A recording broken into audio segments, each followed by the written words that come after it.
Halo, apa kabar pemirsa? Senang sekali berjumpa kembali dalam program Kabar Nusantara bersama dengan saya Suki Abdul. Kali ini kita akan membahas terkait dengan permasalahan bullying ataupun juga perundungan yang sudah terjadi di sejumlah daerah. Dan juga sudah bersama saya hari ini ada Bapak Andreas Hugo Pareira, anggota Komisi 10 DPR RI dari fraksi PDI Perjuangan daerah pemilihan NTT 1. Apa kabar Pak Andreas, sehat? Baik, sehat, puji Tuhan. Merdeka. Alhamdulillah. Merdeka. Dan juga sudah hadir Belinda Amalia Leonardo. Ini adalah anggota Parlemen Remaja tahun 2023 dari SMAS Santo Yosef. Belinda, apa kabar, Bel? Puji Tuhan, baik Kak, terima kasih. Dan juga ini sudah hadir Ibu Retno selaku Ketua Dewan Pakar dari Forum Serikat Guru Indonesia. Bu Retno, apa kabar? Alhamdulillah, baik, sehat. Alhamdulillah. Dan Pak Andreas, kalau kita melihat ini permasalahan perundungan atau bullying kembali terjadi di sejumlah daerah. Kalau Pak Andreas sendiri melihatnya bagaimana nih Pak, kasus perundungan yang semakin hari semakin meningkat? Kalau saya bukan melihat sebagai kasus lagi, gitu, tapi sebagai suatu fenomena gitu. Dalam arti karena ini kasus yang berulang gitu. Jadi kita lihat akhir-akhir ini dalam beberapa minggu terakhirnya saja kita dengar, kita perhatikan di berbagai media. Ada 3-4 kasus yang benar-benar serius, menurut saya serius. Sehingga ini merupakan satu fenomena yang harus ditangani juga secara serius gitu. Dalam arti perundungan ini bukan lagi, bahkan di dalam beberapa kasus bukan lagi hanya perundungan, tapi juga sudah sampai kepada tindakan yang merupakan penganiayaan gitu. Jadi tindakan yang mengarah pada penganiayaan fisik terhadap kawan yang lain gitu.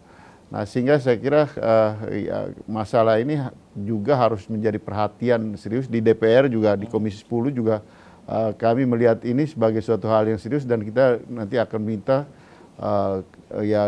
Dikdasmen terutama untuk menyurati dinas-dinas, sekolah-sekolah supaya memberikan perhatian serius, terutama di unit yang kecil itu sekolah. Di sekolah itu kan biasanya ada guru BP ya, yang budi pekerti itu. Supaya itu jangan hanya jadi pelengkap di sekolah, tapi memperhatikan sejak awal perilaku-perilaku aneh ya, dari anak-anak yang ya bisa jadi mencelakakan orang lain atau mencelakakan kawan yang lain melalui perundungan, atau menjadi korban dari perundungan karena dia mungkin tiap hari secara psikologis terganggu, ya akhirnya misalnya peristiwa bunuh diri yang terjadi beberapa waktu yang lalu. Karena anak ini mungkin tiap kali mengalami proses perundungan, secara psikologis dia terganggu, kemudian dia melakukan tindakan yang fatalistik seperti itu gitu. Dan itu menjadi korban. Nah, seperti ini pun harus diperhatikan sejak awal. Kalau ada anak-anak yang murung, tidak berani apa-apa, itu mungkin juga bagian dari tanda-tanda menjadi bagian korban dari perundungan itu. Oke, baik Pak Andreas. Kalau Bu Retno sendiri dari FSGI ini kan dalam laporannya FSGI menyebut 4 kasus terjadi pada awal masuk tahun ajaran baru di bulan Juli 2023. SD 25%, SMP 25%, dan juga SMA 18,75%. Kalau melihat dari data yang dikeluarkan oleh FSGI, bagaimana sejauh ini sebenarnya, apakah sebenarnya banyak kasus yang terjadi tapi yang mungkin muncul di permukaan ini baru-baru ini, atau seperti apa nih Bu Retno? Iya, sebenarnya FSGI itu mencatatnya adalah kasus-kasus yang sudah dilaporkan ke polisi. Artinya memang sudah pada tindakan yang berat. Kalau sampai September, per 30 September itu sudah 23 kasus ya, 23 sepanjang kasus ya, yang sepanjang 2023 yang dilaporkan polisi. Berarti yang diselesaikan di luar kepolisian, kemudian yang terjadi tanpa dilaporkan, saya rasa gunung es gitu. Nah, yang 23 ini diantaranya 2 meninggal dunia. Nah, lalu ada 1 yang disiram pertalite ya, sehingga kemudian terbakar dengan luka bakar mencapai 70%. Kemudian ada yang bunuh diri, itu sebenarnya tahun ini ada 2 Pak Andreas. Dan itu memang dua-duanya tuh kebetulan berada di level sekolah dasar. Nah, tapi dari 23 kasus itu sebenarnya 50% atau 11 kasusnya itu terjadi di jenjang SMP. Nah, jenjang SMP ini adalah usia 13 sampai 15 tahun. Ini memang middle ya, kalau remaja itu ini berada pada posisi yang sangat rentan. Dia udah bukan anak-anak, tapi dia juga belum remaja banget gitu. Jadi masa transisi ini memang anak banyak kebingungan dan mencari jati diri. Nah, disinilah kompleksitas mulai terjadi ketika anak mencari pergaulan. Jadi pergaulan yang keliru itu juga bisa berpengaruh, namanya faktor eksternal. Tapi sebenarnya kalau berdasarkan seluruh kasus yang terjadi nih ya sepanjang saya jadi komisioner KPAI misalnya ketika kasus-kasus kekerasan, para pelaku kekerasan itu juga sekaligus sebenarnya korban. Dia korban kekerasan di awal dia hidup, artinya di dalam lingkungan keluarga gitu. Jadi ketika pendidikan atau pengasuhannya dilakukan dengan kekerasan, dicaci, dimaki kalau salah gitu, maka anak akan belajar malah memperlakukan orang yang salah. Merekam gitu Iya, yang dia tidak senang itu caranya harus kayak begitu. Nah, lalu ditambah ketemu teman-teman sebaya bikin geng kayak di Cilacap itu kan geng. Itu kan karena perpindahan geng tadi ya. Betul. Nah, begitu bikin geng walaupun 30 orang, tapi 30 senasib yang sering mengalami kekerasan, ya berarti di sini makin subur kekerasannya. Nah, sadisnya kegiatan perilaku anak-anak tadi yang Pak Andreas bilang penganiayaan itu antara lain pengaruh tontonan. Dan sebenarnya perilaku orang dewasa terus dia tiru dengan cara seperti itu ya karena 70% perilaku anak sebenarnya meniru orang dewasa di sekitarnya dan salah satunya pengaruh terkuat juga yang tidak kalah itu adalah tontonan. Nah, game-game kekerasan kan juga banyak. Ya, kalau dari Belinda nih sebagai pelajar, kalau misalnya melihat kasus perundungan di lingkungan pendidikan, kamu melihatnya seperti apa nih, Bel? Tentunya aku melihat itu sebagai sesuatu yang sebenarnya perlu urgensi lebih dalam ya. Karena dalam situasi pendidikan ini kan merupakan rumah kedua ya bagi siswa-siswi juga untuk berkembang di dalamnya. Dan ini seharusnya tingkat pendidikan itu bukan menjadi suatu hambatan bagi perkembangan siswa-siswi tersebut. Dan juga di mana banyaknya kasus bullying ini emang rentannya terjadi di situasi lingkungan sekolah maupun lingkungan masyarakat, lingkungan keluarga, dan itu sering banget terjadi secara tidak langsung juga ataupun secara pelakunya tidak menyadari bahwa mereka telah melakukan kegiatan bullying itu. Ada secara fisik, secara verbal yang tadi sudah disebutkan juga, dan banyak ini akhirnya tuh mengakar kepada sistemik juga nih dari tadi tontonan juga. Tontonan ini sangat berpengaruh misalnya dalam perilaku anak-anak kan juga masih ya dari SD, apalagi tadi tingkatnya 25% ya Bu, itu sesimpelnya mereka nonton-nonton tapi dengan tadi misalnya dari teori sendiri tidak menyaring misalnya kualitas tontonan dengan benar itu bisa mendampak bagi perkembangan tadi otak juga anak-anak, kognitifnya sehingga itu dari dini tadi dia bisa mengakibatkan tadi tindakan bullying dan juga ini akan berdampak lagi pada psikologis anak-anak meskipun dalam sekolah-sekolah tertentu ini kan emang udah ada nih pengarahan lebih lanjut dan juga ada konseling lebih lanjut tapi di berbagai kasus ini apalagi di daerah-daerah yang masih terpencil ini sangat banyak kasus-kasus yang diabaikan juga maupun kurang ada perhatian dari situasi sekolah sendiri, dari guru-guru sehingga makanya ini banyak juga kasus-kasus yang masih marak. Mungkin kalau di Jakarta ini disebut kota metropolitan tapi tetap saja masih perlu banyak atensi yang diperhatikan karena ini kan perkembangan bagi daerah-daerah juga tergantung nanti regulasinya seperti apa, administrasi seperti apa sehingga ini juga bisa memberikan dampak penurunan gitu bagi angka bullying itu sendiri di berbagai wilayah. Oke, kita kira-kira siapa nih harus paling bertanggung jawab dari maraknya kasus perundungan atau juga bullying tetap di Kabar Nusantara.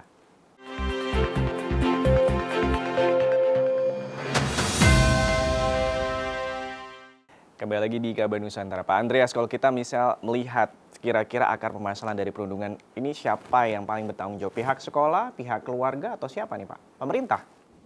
Ya, tadi seperti yang disampaikan oleh Bu Retno, lingkungan sosial pertama dari seorang anak manusia itu adalah di lingkungan keluarga gitu. Sehingga pengalaman di keluarga itu juga akan menentukan bagaimana anak-anak itu ke depan. Dalam hal ini ya ketika dia bersekolah, masuk sekolah, SD, SMP, SMA, dan seterusnya. Kemudian dia masuk di dalam lingkungan masyarakat. Karena itulah tempat interaksi awal yang dengan tingkat intensitas yang tinggi gitu.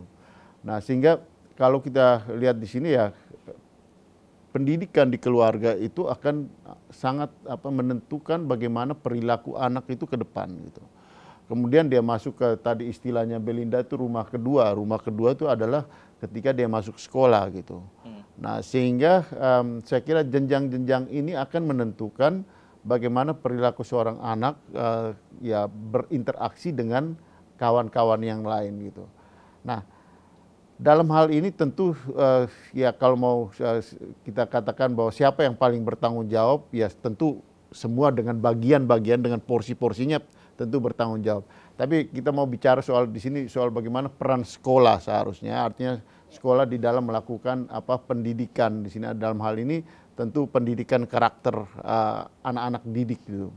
Nah tentu saya ulang lagi tadi apa yang saya sampaikan bahwa di sekolah itu di samping diajarkan hal-hal yang berkaitan dengan pengetahuan, ilmu dan pengetahuan, tapi juga menyangkut karakter.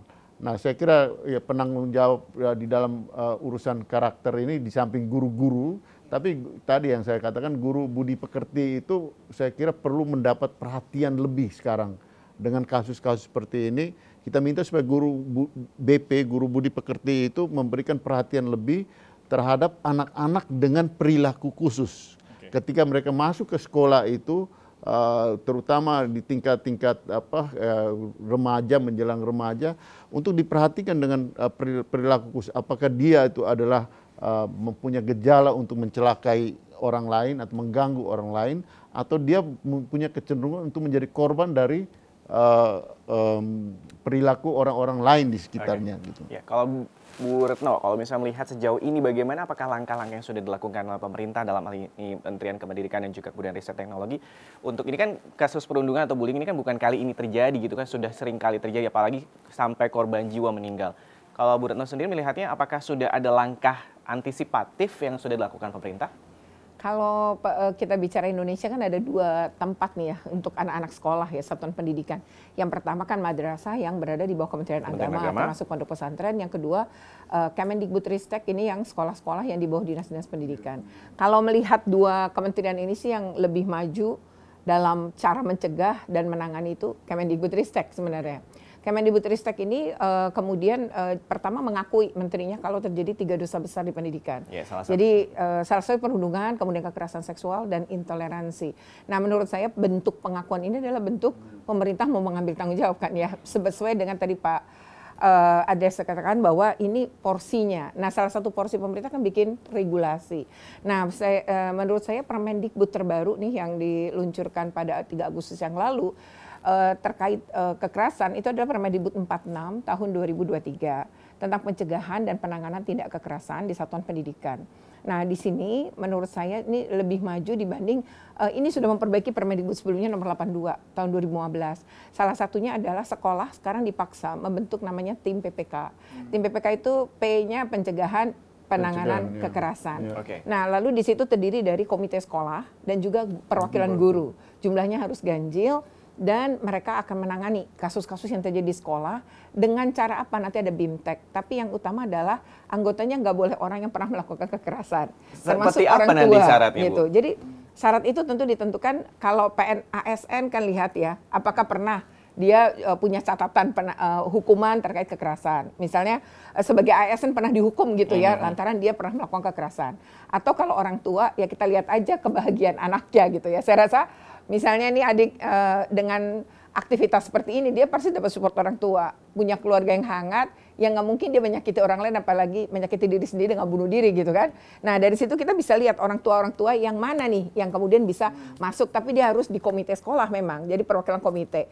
Nah yang berikutnya yang paling menarik ini adalah pemerintah daerah diwajibkan bertanggung jawab melalui bentuk apa? Di bab 5 dalam peraturan ini disebutkan pemulihan psikologi menjadi tanggung jawab pemerintah. Jadi ketika guru BK-nya, bimbingan konselingnya tidak punya kemampuan bisa menangani kalau kekerasannya dari sekolah, maka pemerintah daerahnya turun. Jadi pemerintah daerah ini bikin satgas, ditandatangani oleh gubernur, bupati atau wali kota, lalu di situ ada dinas terkait. Jadi, tidak cuma dinas pendidikan, tapi dinas pemberdayaan perempuan dan perlindungan anak, dinas sosial, kemudian bahkan dinas kesehatan sebagai koordinasi ketika anak misalnya luka. Nah, yang bertanggung jawab harus pemerintah membawa itu ke rumah sakit. Jadi menurut saya Permendikbud 46 2003 ini harus kita dorong bersama untuk diterapkan di seluruh Indonesia. Karena sebenarnya panduannya jelas dan yang pasti ini upaya mencegah dan menangani kekerasan di satuan pendidikan. Mudah-mudahan menurunkan angka tadi. Mudah-mudahan kita melihat misalnya nih di lingkungan sekolah, Belinda, kalau misalnya ada nggak teman kamu yang kena perundungan atau kasus bullying, apa yang kamu lakukan? Langsung ngadu ke pihak BK atau kepala sekolah, kamu diemin aja atau kamu menegur teman kamu yang melakukan bullying? Oke, jadi balik lagi ya, kita lihat kasusnya itu seberapa berat dulu. Kalau misalkan dia emang sudah melakukan tindakan kekerasan, bullying secara kekerasan, secara fisik, itu tentu saja butuh pelaporan dan tindakan lebih tegas. Karena di sini kan sudah menyangkut tadi adanya upaya seseorang untuk melukai ataupun mencelakai seseorang lainnya. Dan ini kan juga menyangkut tadi nyawa seseorang dan juga balik lagi ke integritas ya, martabat harkat keluarganya sendiri itu harus dipertahankan juga kan. Nah, ini balik lagi tadi aku bilang akan aku laporkan tentunya jika terjadi kasus-kasus seperti ini. Cuman yang aku tahu ya, sejauh yang aku tahu itu teman-teman aku juga yang lain dari sekolah-sekolah lain itu cukup masih banyak banget kasus-kasus yang sebenarnya cukup diabaikan gitu ya. Jadi kita Diabaikannya oleh ibaratkan pihak sekolah atau pihak? pihak dari siswa-siswi dari tanggapan kami, maksudnya dari siswa-siswi lainnya itu masih sering diabaikan juga sama merekanya gitu dari pihak siswa-siswi. Jadi masih belum berani gitu untuk melapor karena tidak berani speak up. iya, tidak berani speak up karena mungkin mereka ngerasa oh ini teman dekat aku harusnya nggak usah ngomongin ke laporin gitu. Jadi Atau karena takut. takut iya juga takut, mungkin, karena takut. juga mungkin yang pelakunya ini memiliki kekuasaan lebih karena seorang yang menjadi pelaku biasanya tadi mulai dari korban, iya ataupun senior, juga dan juga punya pengaruh akhirnya di sekolah gitu iya ya. dia merasa dia memiliki kekuatan lebih untuk menindas orang lain maupun tadi kan dia punya power gitu. Jadi dia istilahnya kayak oh ya udah aku bisa nih, aku berhak gitu untuk melakukan tindakan ini. Tapi kalau aku sendiri pastinya akan aku laporin sih karena itu menurut Tapi aku kamu nanti dicap cepu nggak apa-apa? ya nggak apa-apa banget sih karena gimana ya lebih ke arah aku lebih memedulikan kemanusiaan itu sendiri sih. Jadi dibanding aku dianggap mau diomongin lain sebagainya, tetap aja kemanusiaan itu di atas segalanya. Jadi kalaupun ada misal verbal dan sebagainya, oke, aku akan porsiin kamu, ya udah aku stopin di sini. Misalnya kan dia juga ngerasa dia ngomongin aku ataupun dia ngomongin aku yang jelek. Tapi itu ada ada teori psikologinya. Kalau misalkan orang yang misal mengatakan kita jelek-jelek, tapi kita bisa nih kayak repetitif balik ke mereka. Jadi kita kayak kasih pertanyaan balik ke mereka. Sorry tadi kamu ngomong apa gitu. Jadi mereka akan rethink gitu, kayak mereka akan memikir ulang apa yang mereka katakan kepada kita. Karena di saat itulah mereka merasa, oh harusnya aku nggak usah ngomong seperti ini karena ini menyangkut tadi kan verbalnya. Oke, tapi kalau misalnya juga kita tarik lagi ke belakang tadi Bu Retno mengatakan juga salah satunya ini adalah pengaruh game ataupun juga sosial media dan juga mungkin gadget yang juga menjadi salah satu faktor pemicu dari perundungan. Bahkan kalau misalnya ada kasus perundungan malah lebih memilih untuk rekam dulu dibanding untuk membantu korban. Itu seperti apa nanti langkah-langkah yang akan dilakukan oleh Komisi 10? Dikirim juga ke Iya media betul, sosial. kita akan simak sejenak tetap di Kawan Nusantara.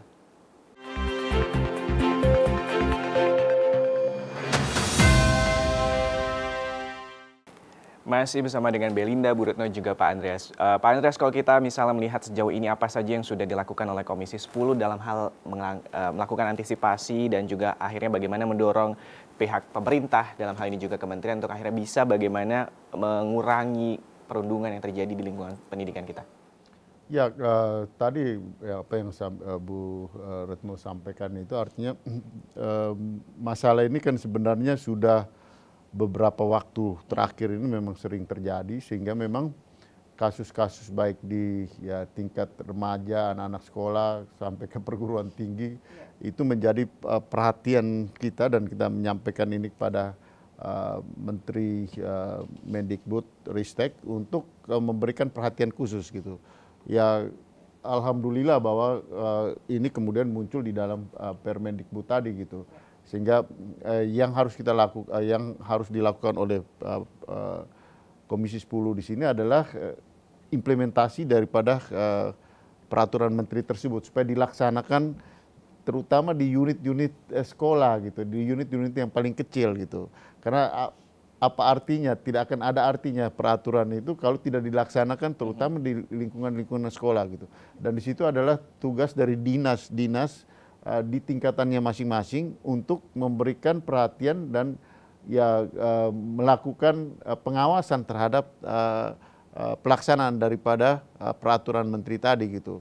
Dan di sini tentu dari pihak kementerian tentu juga perlu punya sikap yang tegas apabila tidak melaksanakan peraturan tersebut, ya ada sanksi-sanksi yang diberikan, sehingga dengan demikian ini ada punishment terhadap institusi gitu, terhadap lembaga ya sekolah maupun dinas yang kurang memberikan perhatian atau tidak memberikan perhatian pada kasus-kasus yang terjadi seperti ini gitu, sehingga tidak berulang gitu. Karena ini sudah menjadi suatu tadi yang saya katakan suatu fenomena gitu. Ini kan seperti yang juga dikatakan oleh PJ Gubernur DKI Jakarta bahwa akan memberikan sanksi kepada pihak sekolah maupun juga kepala sekolah apabila ada sekolahnya ini yang terlibat ataupun juga ada kasus perundungan. Sejauh ini Bu melihatnya, tadi Pak Andreas bilang bahwa tidak ada artinya Permendikbud tanggal 3 Agustus 2023, tapi kalau bisa tidak ada realisasi dan juga implementasi dengan baik. Kalau misalnya Bu Retno sendiri melihatnya ada celah nggak dalam Permendikbud itu yang mungkin juga menjadi hal yang tidak akan dilakukan nih oleh para pihak di lembaga pendidikan kita? Pertama memang harus disadarkan dulu ya, orang dewasa itu pertama ini udah darurat kekerasan gitu. Ketika dia sadar darurat kekerasan, maka Permendikbud ini sebenarnya memberikan cara kan. Nah jadi tim PPK tadi adalah hal yang harus dibentuk di awal. Jadi kalau menurut saya yang pertama ini harus terstruktur ya, maksudnya gini, ketika sekolah swasta maupun negeri tidak membentuk tim PPK hingga 6 bulan waktu diberikan, ya pertama tentu Dinas Pendidikan, Gubernur, Kepala Daerah harus memberi sanksi dong.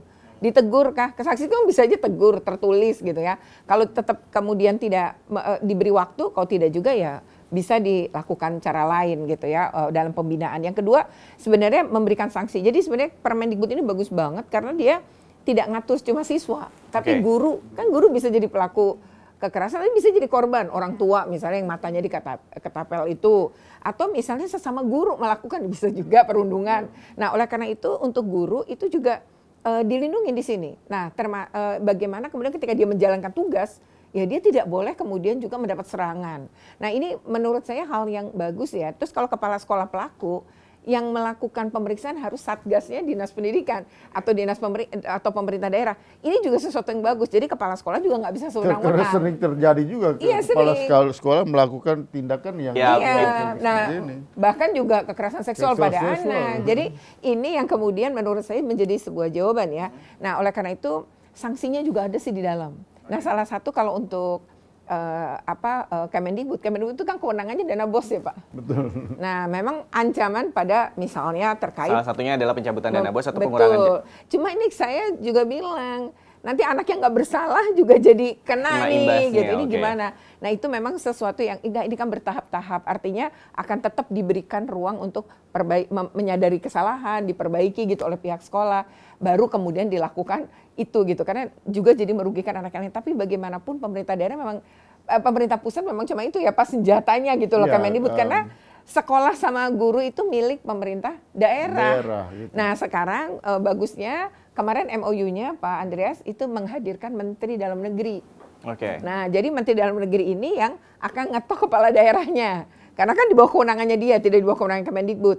Dan waktu itu Pak Tito sendiri yang hadir dalam peluncuran dan menyatakan bahwa siap. Bahkan mau mengundang seluruh kepala daerah, kabupaten kota maupun provinsi untuk diberi kesadaran soal ini sehingga kita bisa menurunkan angka kekerasan anak. Karena menurut Pak Tito itu juga bagian dari Perpres yang ditandatangani oleh Pak Jokowi terkait dengan penghapusan kekerasan terhadap anak. Ini masih PR banget sih. Dan pastinya juga Komisi 10 dalam hal ini siap untuk mengawal dan juga mengawasi ya Pak terkait dengan permen dari Permendikbud Distrik yang tertanggal 3 Agustus tersebut.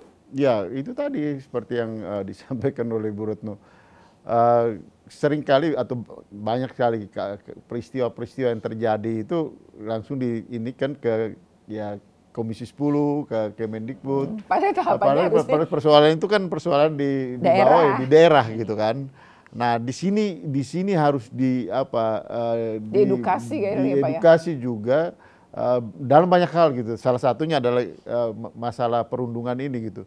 Supaya daerah itu juga bupati, wali kota itu juga memperhatikan bahwa ini kasus ini bukan hanya persoalan nasional gitu, tapi ini persoalan yang ada di depan matamu gitu, di depan lingkungan kotamu gitu, sehingga ini harus diatasi gitu.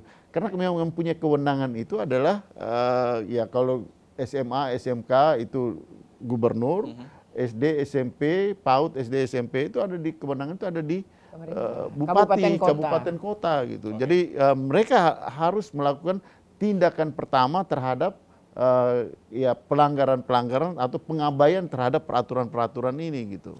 Nah mungkin terakhir ini untuk Belinda, buat teman-teman yang mungkin menjadi korban atau menjadi pelaku ataupun juga buat teman-teman yang sedang menyaksikan ini apa nih nasihat kamu ataupun juga harapan kamu ke depan?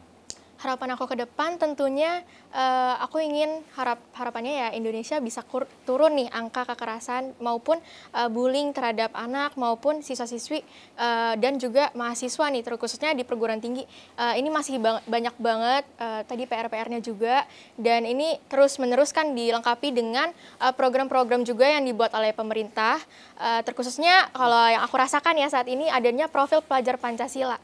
Yang dimana ini kan P5-nya banyak banget ini tentang karakteristik juga. Jadi ini membentuk suatu karakter siswa-siswi itu tidak hanya peduli terhadap misalnya akademis gitu, tapi ini juga implementasi terhadap karakter siswa-siswinya, termasuk kreatif juga, dia peduli tentang Pancasila dan juga ini akan membentuk tadi P5 ini diharapkannya ya untuk mahasiswa sendiri dan siswa-siswa tersendiri agar lebih kreatif juga sih mengembangkan apa minat mereka ke depannya, terus juga bisa berkomunikasi dengan baik, bekerja sama dengan baik, dan ini diimplementasikan juga kan dengan kurikulum Merdeka yang menurut aku transisinya dari Kurtilas ini diharapkan dengan adanya tadi kan hand-on approach juga dengan para guru, para siswa, itu akan membentuk suatu lingkungan yang nyaman untuk belajar dan tidak ada yang namanya tadi pengabaian dari guru maupun ke siswa, sehingga tadi siswa tidak hanya dirasa tuh oke, aku dengar doang, tapi guru juga harus mendengar gitu. Jadi adanya itu dua sisi yang saling berdengar dan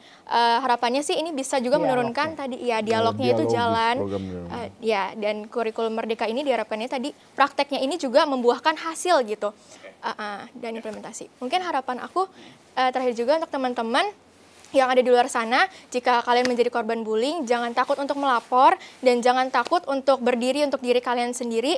Kalian dapat punya banyak akses dan juga punya banyak untuk laporan-laporan kepada pihak terkait dan itu akan sangat membantu kalian daripada kalian menderita sendiri dan merasa tertekan terhadap diri kalian sendiri. Oke, Bu Retno, apa yang akan dilakukan FSGI untuk akhirnya bisa mengantisipasi juga bagaimana dampak dari perundungan yang semakin banyak ini meningkat? Ya, pertama mungkin kepada guru nih ya, para guru harus punya kepekaan terhadap anak-anak yang menjadi korban. Anak itu kelihatan menjadi korban itu misalnya anak-anak yang sering kali datang terlambat ke sekolah. Itu punya kemungkinan besar dia pasti punya problem. Nah ini jangan kemudian hanya menghukum tapi tidak pernah menjadi tempat bagi anak ini mencurhatkan apa yang sebenarnya terjadi. Jadi akar masalahnya bisa kita selesaikan. Dan mendorong sekolah-sekolah mari terapkan Permendikbud 46 2023 ini. Mulailah dengan langkah membentuk tim PPK dan membuka kanal pengaduan yang tidak hanya ruangan. Kalau ruangan nanti dilihat si pembuli, ketakutan juga si korban, tapi bisa menggunakan secara online. Dan harus dilindungi korban maupun saksi, dan itu tertuang di dalam Permendikbud 46, termasuk hak atas pemulihan, dan pelaku pun sebenarnya kalau di dalam peraturan ini juga dilindungi untuk tetap diberi hak atas pendidikan. Oke, Pak Andreas, optimis ini akan bisa segera diatasi dan juga akan mengurangi dampak dari bullying ini? Optimis, Pak? Ya, saya optimis kalau kita semua bertanggung jawab terhadap kasus fenomena ini gitu. Artinya di sini saya, Ibu Retno, Belinda, kita semua ketika melihat, mendengar, jangan mendiamkan ini gitu. Di semua tingkatan kita masing-masing, kita memberikan, kita care terhadap persoalan bullying ini karena ini adalah persoalan yang berkaitan dengan ya perkembangan dan pendidikan dari anak-anak kita gitu, sehingga perhatian dan ya care terhadap persoalan ini saya kira penting untuk kita semua. Oke, semoga tayangan ini bermanfaat. Sekali lagi, kalau misalnya teman-teman atau juga pemirsa semua ini mengalami kasus perundungan atau juga bullying, jangan takut untuk melapor dan juga mungkin sharing ke teman-teman terdekat yang kalian percaya. Dan sekali lagi terima kasih Bu Retno, selaku Ketua Dewan Pakar dari Forum Serikat Guru Indonesia, Pak Andreas Hugo Parera. Terima kasih Bapak sudah hadir dan juga selamat bertugas kembali ke dapilnya. Belinda, terima kasih anggota Parlemen Remaja 2023. Saya Subki Abdul beserta seluruh kerabat kerja yang bertugas mengucapkan terima kasih atas perhatian Anda. Wassalam.